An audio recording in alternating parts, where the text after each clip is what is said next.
All right, we are at Beachlife Festival in Redondo Beach with the one and only Sugar Ray. Woo. Welcome, gentlemen. Thank you for coming. Great to be here. For having us. It's an absolute honor. It's our 6th year here at Beachlife Festival. I was going to ask you, I know this isn't the first time. No. And you love performing this festival. There's something magical about performing on the beach here. You know, we started our band in Newport Beach, California, which is just a 7-hour drive down the 405, even though it's only 10 miles away. And to be here, it just feels like it's in the DNA and the soul of the band. We wrote these songs on these beaches. So to perform them here down in Redondo Beach at Beachlife with our friends, bands we've known for a long time, Jim, Alan, all the people behind Beachlife, it just feels like family and home. So it's a true honor to be able to do it for all these years. Yeah, I was going to say, so I know you're performing literally in less than an hour, so thank you for stopping by. Yeah, of course. The huge lineup this whole weekend. It's a 3-day festival. Is there anybody you are excited to watch or just hang out with as friends? Looking forward to seeing Sublime. And how about you, Mark? Well, it's a bit of a homecoming for us because, you know, we're playing, and then Susanna Hoffs from the Bangles is playing, and then Sublime is playing. And we have a producer named David Kahn who's coming to see us today, who did all of our hits. He also did all of the Bangles hits. He also did Sublime's What I Got, Garden Grove, Summertime. So there's almost a bit of a real homecoming of sorts for a guy who kind of like colored the landscape of 80s and 90s rock. So there's kind of a secret assassin MVP going to be in the audience tonight. And I got to say, Lenny Kravitz, I did not see last night. And I heard it was like a religious experience. I heard it was just phenomenal. It just doesn't get musically or just fashion-wise, it does not get better than that man. Right, We were all just talking about his like fitness regimen. Like, what does he do? How I does he hate do him. it? I absolutely cannot stand And him. I just heard he works out in his leather gear and stuff too. Like that. Yeah. That's He not works fair. out in his stage gear. Now, I dare you to Google a picture of Lenny Kravitz in sweats. Or a T-shirt. You or like will something, not yeah. find him. The guy he brings with what he brought, and he rocks with the way he rolls, man. And, No, I needed a cigarette after that. I'm No, like, am right. I okay? I think the whole crowd did. But, you know, tonight I'm looking forward to seeing, of course, Sublime and Cake. You know, it's going to be wonderful. And, like, bands kind of from our fraternity, so it does feel like a homecoming. And then new bands, like Sitting on Saturn, you know? Yeah. These young kids that, like, I discovered them on TikTok, and I go, why do they play our songs better than we do? You know, this was a couple years ago. To see them kind of have their shines, a lot of fun. I'll be playing with the Beach Boys tomorrow, joining them, which is fun, and then Jackson. The thing about this festival is it's a gigantic festival, but it feels small at the same time. Yeah. It's easy to navigate to all the stages. You know, it's very fan friendly, it's very band friendly, and it's such a great festival, and that's why all these bands want to play it. What's it like for you guys looking out at the crowd, just rocking out, middle of the day, still showing up, having fun? Great. The first year we did it, we were so surprised being such an early, time slot. Just far as you could see people on the stand. It's hard to describe how good it feels, you know. They did this thing called the Sugar Ray Brunch, and I'm like, that's how they kind of finessed us to going early. And I looked out there about a half hour before we were supposed to play our first year. There was nobody there. And I go, this is going to be a tough one, guys.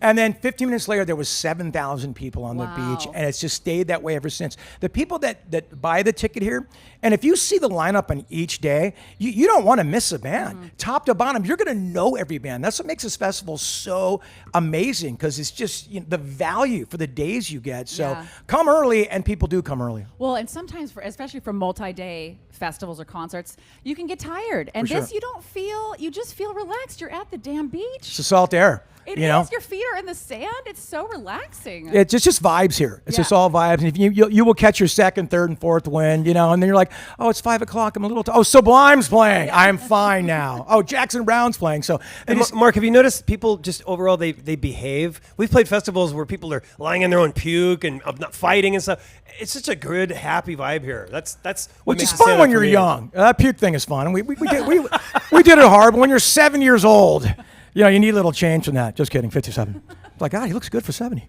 I've been wanting to go to EDC, and I'm still too scared. For that reason alone, I'm like, Yeah, I've avoided that. Yeah, I like songs that end. Call me crazy. Now, you guys are going on, this is like the beginning of a very long tour. You're touring through the end of September, correct? Yeah, we were lucky enough to get on the Bare Naked Ladies tour, which is Bare Naked Ladies, ourselves, and Fastball. So it's a real trip back to your 90s. So I kept the frosted tips, and As we were you should. keeping it real 90s. I've got an AOL email account, so it's all the way 90s in my house. So we're just looking forward to it, playing big venues across America. So we're really grateful to the Bare Naked Ladies for taking us out. And then we just don't stop working. By the grace of God, people still want to hear these songs, and we're happy to give them to them. Are you guys able to take your family on any of these trips? Like make a mini vacation? Sometimes this summer we're all bringing our family out to New York. We're playing in Manhattan, so Oh, yeah. good. If it's a particular nice place, yeah. But we're like, hey, there's a lot of room on the guest list in Dubuque. Do you want to come there? They're like, it's not Miami, Mark. I'm like, all right, honey.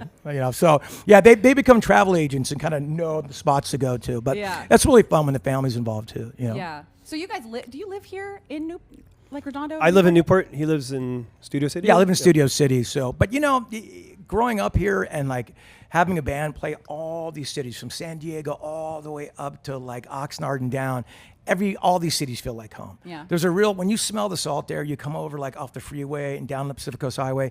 There's something in the air here that unites us all from San Diego to Oxnard. So everywhere feels like home. Yeah. Like this super feels like home to me. Yeah.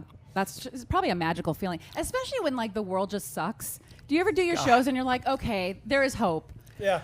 Well, we do because for us and for me, it's really cathartic because we just want to put smiles on people's faces. That's it. We're not the best band in the world. I don't have the best voice in the world, obviously. But I promise you, no one has more fun than us on stage. And if we could just take people away from the lights for a second, put a smile on your face, our job is done. I know this sounds really cliched, but it's completely true in our case. We never tried to be the coolest band, never tried to be anything but what we are. We started as a cover band, and now the only thing different is we play our songs and a couple covers. We'll sneak them in too. Yeah.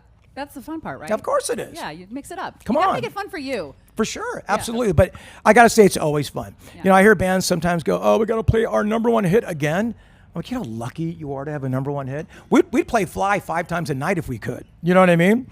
Because we're just so grateful for the songs. And when you play a hit, it elevates the audience. You can just see the people remembering where they were, what they did, who they were with. And when you get a small piece of that ownership of their nostalgia, it's an amazing place to be. The nostalgia word to me goes straight to my heart. What is it like to, especially being artists through different generations, like music, it's changing so quickly, the industry's changing. What's been the biggest challenge for you guys? I don't know.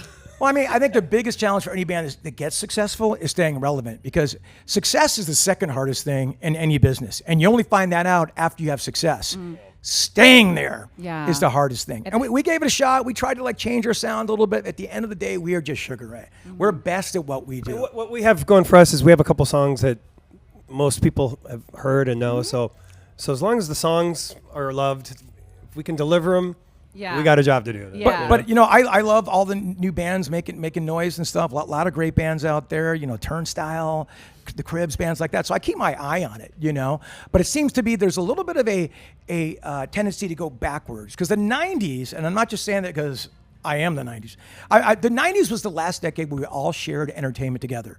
We watched Seinfeld at 9 o'clock on Thursdays. We got our records on Tuesdays when they came out. So there was a collective sharing of entertainment. That's definitely gone now, doesn't where happen everybody anymore. watches one thing. When's the last time you downloaded a record and said, hey, dude, you download that record at the same time I did? Well, they keep saying things are coming back, right? Or EPs are coming back? Or I think it is, but I think the 90s will be that last sort of taste of conventional music, the way it came out, for better or for worse, But we try and stay, we try and stay relevant every now and then, you know what I mean? Still writing songs. There's still a couple tricks left in these old show social media, though.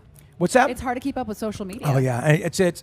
I'm so grateful none of our success relied on social media. You have to do it now to let people know, and happy to give out the information, but it's a tough game. Yeah. It truly is. Random question before we wrap up, because you guys literally are performing soon.